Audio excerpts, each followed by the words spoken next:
Mr. Joshua, a quiet, rich young man with a soft heart, was on his way to work. It was early morning. Rain poured heavily, beating the roads like angry hands. His car moved slowly through the wet streets. As his driver turned into a narrow road, something stopped Mr. Joshua's heart. A woman. She stood under the heavy rain, holding a small baby to her chest. Her clothes were soaked. Her hands trembled. Her feet were bare on the cold, wet ground. The baby was wrapped in an old wrapper that was dripping wet. The baby's lips were blue. The woman's face looked like someone who hadn't slept for days. Her eyes were swollen. Her lips were cracked. She looked like someone who had given up. "Stop the car," Mr. Joshua said. The driver stopped. Mr. Joshua didn't wait. He opened the door and stepped into the rain. Water soaked his fine clothes, but he didn't care. His eyes stayed on the woman. He walked fast to her, his heart beating. "Madam," he said gently, "please come inside the car. The rain is too much." Amaka didn't answer. She only looked at him with empty eyes, eyes that had seen too much pain. Her baby made a soft sound, a weak cry, then stopped. "Please," Mr. Joshua begged. "Your baby will die like this. Please come." Amaka looked at her baby. Her tears mixed with the rain. She slowly nodded. Her legs shook as she took a step forward. Mr. Joshua held her arm and helped her to the car. She entered quietly, still holding the baby like a broken piece of glass. Inside the warm car, the baby's chest moved slowly. Amaka looked down and cried harder. She said no word, just tears. Long, silent tears that broke Mr. Joshua's heart. "Where are you going?" he asked. She didn't answer. She only cried. Mr. Joshua turned to his driver. "Let's go home." Mr. Joshua sat beside Amaka in the back seat, watching her closely. Her whole body trembled. Rainwater dripped from her dress, soaking the baby wrapped in her arms. The baby gave a tiny, painful cough that made Mr. Joshua flinch. Amaka didn't look up. Her face was wet with tears and rain. She stared down at the baby, her lips moving silently like she was praying to a god who had gone quiet on her. Joshua opened the glove box and gently pulled out a clean white towel. He leaned closer and handed it to her. "Please," he said softly, "use this." Amaka took the towel slowly. Her hands were freezing. She wiped the baby's face first, not her own. The baby blinked and gave a small cry, so weak it almost broke Joshua's heart in two. "What's your name?" he asked gently. "Amaka," she whispered. "And your baby?" "Her name is Patience," she said, voice shaking. "She's just 3 months old." Mr. Joshua swallowed hard. He looked at the tiny child again. Her skin was pale. Her lips were dry. No baby should look like that. "Where were you going?" he asked. Amaka shook her head. "I don't know. I was just walking. I don't have anywhere to go." Her words sank like stones in the silence. Joshua didn't press further. Her pain was too fresh, too heavy. Soon, the car rolled into his compound. The gates had opened, and the guard stood back respectfully. Amaka turned her head slowly, eyes wide. The house was big, the grass neat, and the walls freshly painted, but she didn't smile. She looked scared. "Don't be afraid," Mr. Joshua said softly. "You and Patience are safe now." She didn't answer. When the driver stopped the car, Mr. Joshua stepped out and opened her door himself. She came out slowly, still cradling Patience like a fragile egg. Rain still poured. One of the maids ran toward them with an umbrella. Joshua raised his hand to stop her. He walked beside Amaka through the rain, quietly, humbly, until they reached the front door. Inside the house, the warmth was thick and welcoming. The lights were soft. A gentle smell of vanilla filled the air. "Please sit," Mr. Joshua said. "I'll get you something dry to wear." But Amaka just stood there, shivering. Her dress was dripping water onto the clean floor. Her eyes didn't meet his. "I don't want to bring bad luck to your home," she whispered. Joshua paused. Her voice sounded like it had been broken 100 times. "You are not bad luck," he said with tears in his eyes. "You are a woman who needs help. And this house, My house has been waiting for someone like you. Amaka clutched baby Patience tighter. The baby made a soft noise in her sleep. Amaka's lips quivered. "Thank you," she whispered. And in that moment Mr. Joshua saw something, not hope yet, but a small crack in the darkness. A place where healing could begin. The house was quiet. No sound, no fear, just the ticking of a wall clock and the soft breath of baby Patience sleeping on a clean white bed. Amaka had taken a warm bath that night, her first real bath in over 3 months. She had been washing in dirty streams, wiping her baby with torn clothes, begging strangers for water just to clean Patience's tiny body. But that night, for the first time, her skin felt warm, her hair smelled of soap, and her child wore clean clothes that didn't smell of hunger and rain. A hot plate of food sat on the table. Amaka stared at it for minutes. Her hands trembled. She was not used to kindness. She was not used to being seen. But hunger won. She ate slowly, silently crying into her food. Each spoonful reminded her of all the nights she had gone to bed with nothing but air and pain in her stomach.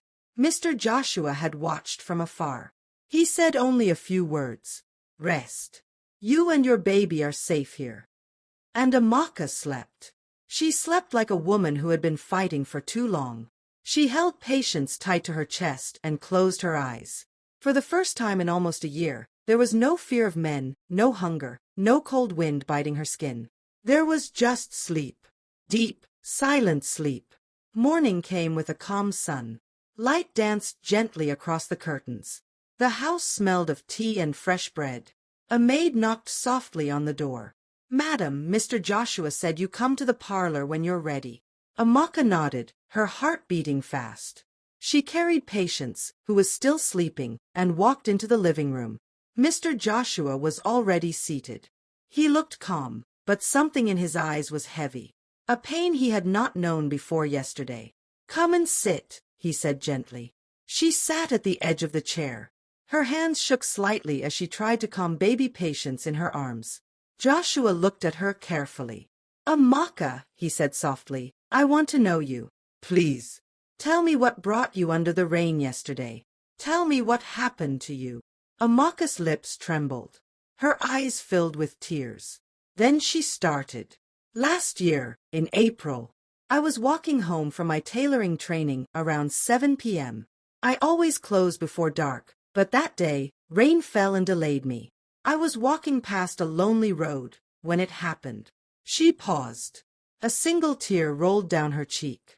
"3 men dragged me into the bush. They held my mouth. They tied my hands. I cried, but nobody heard me. I begged them. I told them I was just a girl. I was only 16. But they didn't stop." Joshua clenched his fist where he sat, his jaw tight with pain. "When they finished, I ran home bleeding. I ran to my stepmother. She shouted at me, called me a cursed child. My father didn't even look at me. He said I brought shame. They pushed me out of the house that same night." She sniffed and wiped her face. "I lived with a church member for a few weeks. But when my belly began to grow, they asked me to leave. I had nowhere to go. I slept in markets, uncompleted buildings, under bridges. I begged for food. I drank sachet water just to feel full." Joshua's eyes were filled with tears. He looked at baby Patience, who yawned in her sleep. "I gave birth to Patience in an abandoned kiosk. No nurse. No help. Just me and God. I screamed so much, I thought I would die. But somehow, Patience came out crying, and I held her close. That was 7 months ago." She paused. Her voice grew weak. "I've been under the bridge for 5 months now. I don't even know what peace feels like. Every night, I cry holding my child, asking God to just end it. Because this world has no mercy for girls like me." The room fell into silence.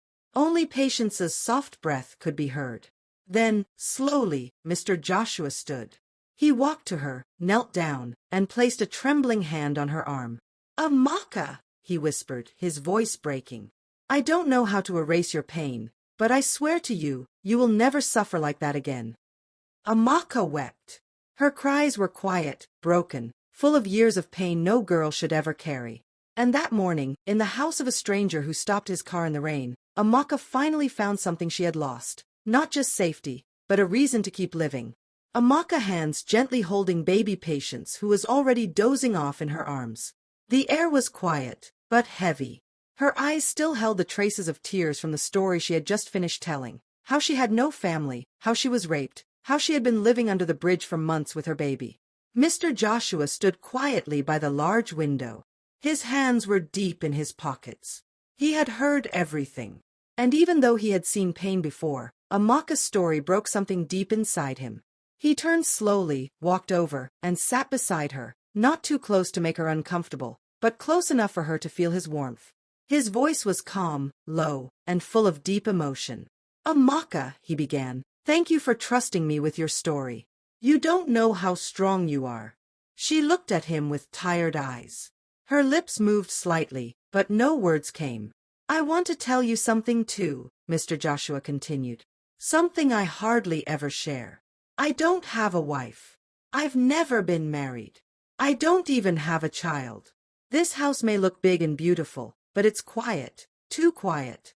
Sometimes I come back home, and it feels empty, like no one is waiting for me." He paused, then took a breath. "I was raised by my mother," he said. "Just my mother. No father. You see, she was raped too, just like you. She got pregnant with me after that pain. Her own parents abandoned her. Friends mocked her. She almost gave me away." Amaka gasped softly, her eyes filling again. "But she didn't," he said. "She kept me. She raised me. She worked day and night, cleaning houses, selling food on the road, anything just to make sure I had a better life. She never let the pain destroy her. And that's how I am here today." His eyes grew watery, and his voice cracked. "When she died, I promised myself that if I ever saw someone going through what she went through, I would not look away. I would do for them what I wish someone had done for her." Amaka's lips trembled. Her fingers gripped her daughter's tiny hand. Joshua leaned a little closer, his voice now a whisper. "I don't want anything from you. I just want to help you. I want you to rest. I want baby Patience to grow up in a place where she feels safe, where she has a bed, food, and love. Let me take care of you both. I may not have a wife or a child, but God has placed you here, and I know it is for a reason." A loud sob escaped Amaka's lips. She covered her mouth with her hand and cried. Not because of fear, but because for the first time, someone had spoken life into her darkness. Someone had reached into her pain and offered light. Mr. Joshua gently took a clean handkerchief from his pocket and handed it to her. "You are not alone anymore," he said softly. "Not anymore." Amaka held her baby tighter and whispered through her tears, "Thank you, sir. Thank you for not leaving me in the rain." Joshua smiled gently. "Call me Joshua. You are family now." In that moment, the big house didn't feel so empty anymore. It was still morning, but something new had just been born, hope. That same day, after they both shared their painful stories, Joshua quietly wiped his eyes. He didn't say much. He just stood up, picked up his car key, and told Amaka gently, "Let's go out." Amaka looked at him, surprised. "Sir, Joshua, go where?" Joshua gave a small smile. "Just come with me. I want to do something small for you." She carried baby Patience and followed him to the car, still confused. Her heart was beating fast, not out of fear, but from shock. In her whole life, no man had ever treated her like this. They first stopped at a big boutique. "Pick anything you want," Joshua said. Amaka stood like a statue. Her mouth opened. "Me? Anything? These clothes are for rich people." "Yes," Joshua said. "You deserve to be treated with honor too. You are not a mistake, Amaka. You are not worthless." Tears filled her eyes again. Her hand shook as she picked a simple gown. "No," Joshua said, smiling kindly. "Not just one. Pick more. You're not going back to rags." By the time she was done, Amaka had 4 new gowns, 2 pairs of shoes, and baby Patience had a new dress too. After that, Joshua drove her to a salon. The hairdresser stared at Amaka in surprise.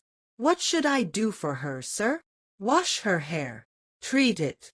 Braid it beautifully, Joshua replied. Let her feel like a queen. Amaka sat there in shock. She was too overwhelmed to speak. She looked at herself in the mirror for the first time in a long time, and saw a different woman. She didn't look like someone who once slept under the bridge. She didn't look like someone who had been broken. She looked like hope. When they got home that night, Joshua didn't say much. But before they went to bed, he looked into her eyes and said something she would never forget. Amaka, I don't know how to say this yet. But maybe, just maybe, you and Patience are the family I've been waiting for. Amaka's heart skipped. She wanted to ask what he meant, but he smiled gently and walked away. That night, she couldn't sleep. Her tears soaked her pillow. But this time, they weren't tears of pain. They were tears of something new.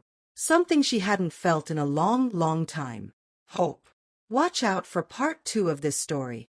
Something beautiful may be about to begin, or something unexpected.